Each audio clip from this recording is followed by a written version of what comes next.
Hey guys, I'm Nick and welcome back to the channel. Or if you're new here, please don't forget to subscribe. Well, it's been a year and a half. It's been a huge amount of time since Star Trek Discovery last graced our TV screens, and it is back again with its third season. And it was an interesting first episode of the season. Not so much Star Trek Discovery as more so the adventures of Michael Burnham in the 32nd century.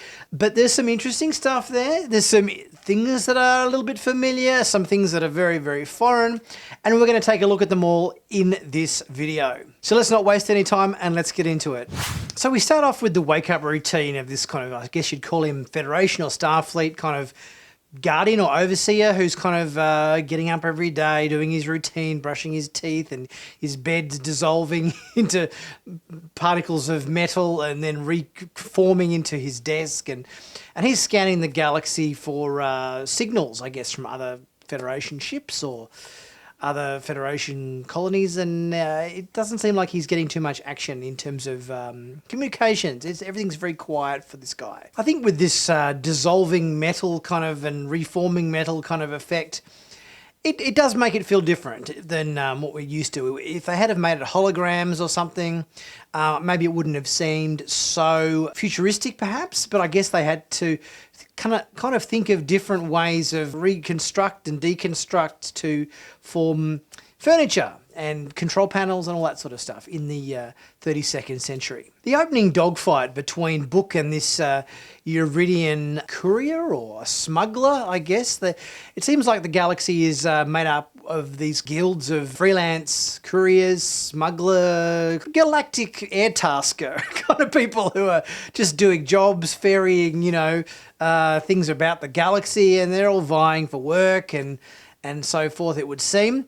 But this opening sequence between Book and this Uridian guy, who I think his name is Cosmo, it kind of felt almost like more of a Star Wars-y kind of thing than a Star Trek thing. The whole kind of smugglers, smuggling staff, a bit like Han Solo. They've got like a bounty hunter guy with a chase kind of pursuing him. They're not speaking English. They're not using universal translators. He's speaking in any language with subtitles, which is kind of very much more of a Star Wars-y thing than a Star Trek thing, I think. So to me, this opening kind of dogfight sequence between Book and this other character, it kind of felt more Star Wars-y than Star Trek, if that makes sense.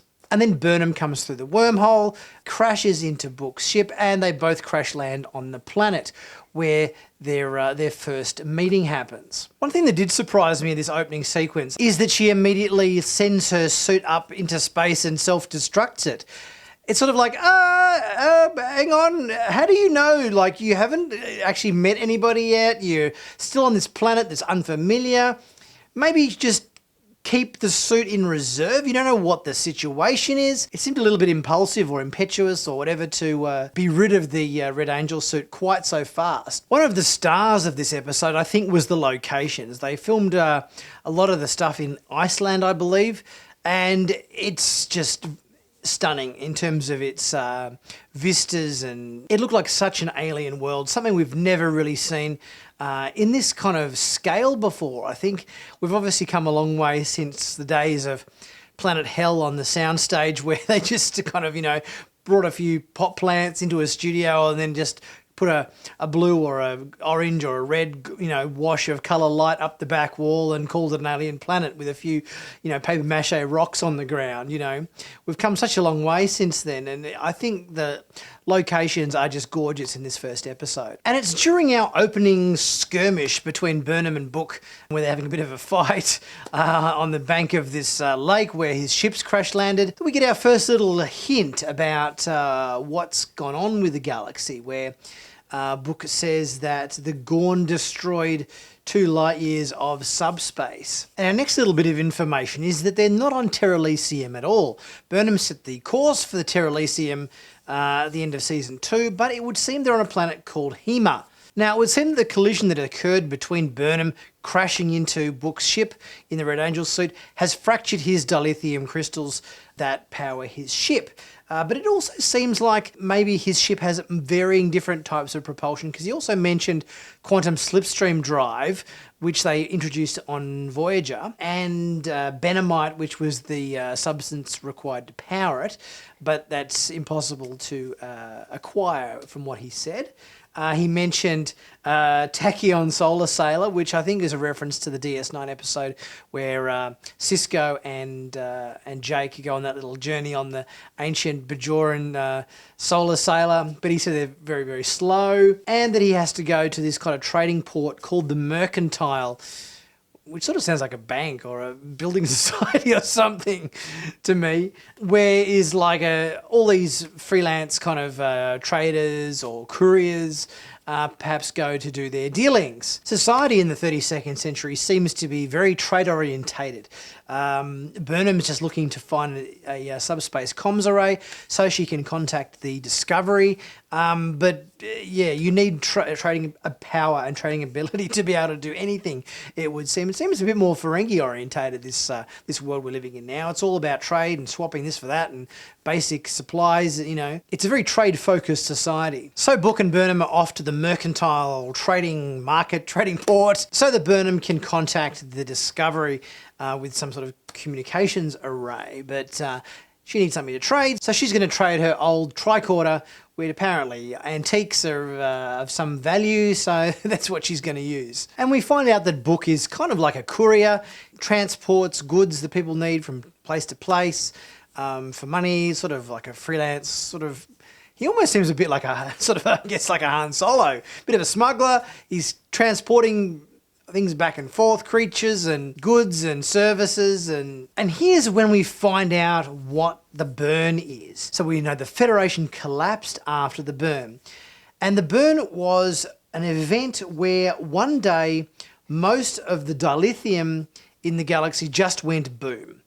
Nobody seems to know why it went boom. Dilithium is what powers warp drive amongst all of the races in the galaxy. And without dilithium, ships can't go to warp. So it would seem that there's been some event that has caused dilithium to explode on a galactic level, and that there's no telling whether this is going to happen again. Obviously, dilithium is in very, very short supply, and that races are cut off because of it. Everybody has to trade, it would seem, to get the smallest little skerrick of dilithium to power their ship so they can travel around. Warp drive is still possible, but it's just incredibly expensive to do it because of the lack of dilithium in the galaxy, and maybe also the reservations for people to travel because of this event that occurred where dilithium just exploded, and they don't know whether it's going to occur again or not. So obviously space travel has become very, very limited in the Alpha Quadrant. So it's not the theory about the Omega particle like we all kind of thought it might have been with the Voyager connection there with Omega. It will be interesting to find out what has caused dilithium to suddenly explode galaxy-wide and so forth. I think that's the big question. So we know what the burn is, but now we want to know, obviously, what event happened to cause this. And Book says that this event of the burn occurred about 100 to 120 years ago. So it seems like this trading port, which I think is called the Mercantile, exists within a city or a town called Requiem. And it's all overseen by, it would seem like, the Orions and the Andorians. And they kind of run a trading system here where holographic sellers will kind of negotiate with holographic buyers for an item. Then the Orions will give the couriers a very small amount of dilithium so they can go and do the pickup and delivery of whatever the job might be, but just enough dilithium to get them there and back again. No more. So it seems like dilithium is in very scarce supply on the way to the subspace communications array. Book does a bit of a double cross on Burnham, and he swipes her tricorder, so he's off to sell that for a bit of dilithium. Meanwhile, Burnham is under arrest for I guess, entering the vault, which is kind of like an off-limits section, and she gets kind of detained. So Burnham ends up getting herself interrogated by an Orion and an Andorian with a bit of truth serum, which kind of sends her off into a bit of a weird, drugged-out, trippy kind of state. It's a humorous scene with Burnham, but it is imparting a lot of information we already know. It's a fair amount of screen time, I think, dedicated towards the characters talking about stuff that we already have either seen happen or we know that has happened from the previous season. I found that I was wanting to know more about this new world we're in, but a lot of screen time, perhaps a little bit too much maybe, was dedicated towards imparting information that us as audience members already knew. I am glad that in this episode they chose to use known Star Trek races as some of the aliens at the Mercantile on Requiem, in terms of Cosmo, the Uridian, the Orions, the Andorians, even the species that we'd seen from DS9, Morn's race and so forth. At least it anchored the show, I think, in terms of being Star Trek. I think because we've moved so far into the future, into the 32nd century, if we didn't see Star Trek races we were familiar with, it wouldn't have felt like Star Trek at all, and it felt like just a completely new science fiction show. So Book and Burnham escape from the Mercantile, assuming that is what it's called, this trading port or whatever, pursued by a bunch of Andorian and other kind of security officers, all with these kind of weird donut phases, which don't appear to have a stun setting. They seem to only have a vaporized setting on them. They're quite powerful devices. And we also find out in this episode what those little devices are with the dots, 3 dots on them that we saw in the trailer. They are in fact personal transporter devices. In fact, it seems like this device does a few things. It not only is a personal transporter, it's also a subspace communicator as well. So it seems like it's got a few roles all rolled into one in this device. And it's here we also find out that Book has got some special abilities. He's either not human completely, or he's just got some sort of weird higher level of existence powers going on that cause his forehead to kind of light up in a bunch of little orange dots. And it seems he can kind of do a bit of a Crocodile Dundee kind of thing on the animals and control plant life and animals somehow. So I'm not quite sure how that works, but I'm sure we'll find out in coming episodes. Burnham tries to contact the Discovery, but to no avail. Maybe they made it to Terra Elysium because Burnham is on Hema. Maybe the Discovery got to Terra Elysium and they're on completely different planets, perhaps. After Burnham admits to Book that she's a time traveller, we get another little bit of history here from Star Trek. There's no more time travel technology available after the Temporal Cold War or after the Temporal Wars that we saw on Enterprise. It would seem like all time travel technology was outlawed. Booker and Burnham are pursued back to Book's ship, where we find out that Book has been hauling a life form, a giant worm slug kind of creature, which promptly attacks the the other security guards, the Andorian and the Orion and so forth, eating them up.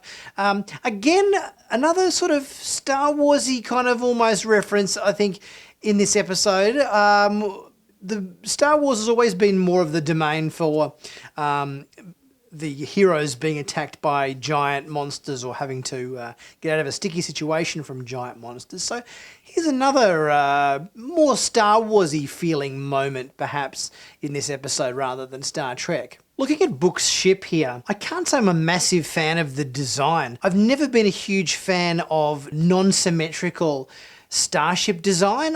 It does work in some cases. In most cases, I find it not very pleasing to look at. Book's ship here kind of looks more like a big question mark on its side to me. Not the most attractive ship. Certainly not by, previously established Star Trek designs, I think. Anyway, it turns out that Book's a bit of an environmentalist. He's been saving these transworms since the Federation fell or whatever. There's sort of been no one around to kind of police endangered species and to look after animals. So it seems like he's been, kind of involving himself in some park ranger and sort of naturey animal conservation activities. So good on Book for protecting the wildlife of the galaxy. And somewhat ironically, Book comes from a family of killers and poachers who obviously make their living by killing endangered animals. It seems like Book has been given these powers or abilities to bond or control nature and wildlife and so forth to perhaps even out the playing field a little bit. Burnham still needs answers as to how she's going to find Discovery, and Book takes her to an old Federation relay station. We find our attendant that we saw at the beginning. He's been overseeing things and just waiting to be contacted by somebody from Starfleet or the Federation, and it would seem like Burnham is that person who he's been waiting to speak to. So Burnham has a chat to our Federation liaison and asks him to search for the Discovery, and we find out there are only 2 Federation starships operating in a 600 light-year radius. So it seems like the Federation fleet is just completely decimated. There's hardly any ships or only 2 out there. It's next to nothing. And this is only short-range sensor scan. He doesn't have any access to long-range sensors. He's only picking this up in a very small area of space. The ability to scan long range seems to be gone. So the Discovery's either landed in a system beyond their ability to scan out of sensor range, or due to the laws of temporal mechanics, they could arrive tomorrow or they could arrive in 1,000 years. Nobody seems to know. And our Federation liaison, Mr. Sahil, has been waiting to meet another Federation or Starfleet officer for 40 years. He's not a commissioned officer. His father was or was sworn in, but he's just been sitting at his desk for 40 years just waiting to talk to somebody, the poor bloke. So finally he gets his wish, and Burnham swears him in as part of the Federation. So all in all, I quite enjoyed this episode. I think it kind of, in some ways, raised more questions than it answered, but it did leave me interested to know a lot more. And hopefully we will get to maybe solve the mystery of what caused the burn. It looks like Burnham is on a mission to reunite the Federation fleet if they're scattered throughout the galaxy in a small handful of ships without any means of contacting each other. So there's plenty to build on here. The planet that Burnham landed on and met Book on was gorgeous. The locations in Iceland were just magical in this episode. And we got, a really good mix of action and exposition and a tease as to what we might get in this season, which looks interesting. What did you guys think? Leave a comment in the comments section as always. Don't forget to share, like, subscribe, and check out my merchandise Patreon page. It's all there, link in description below. I'll see you guys next time for my next review.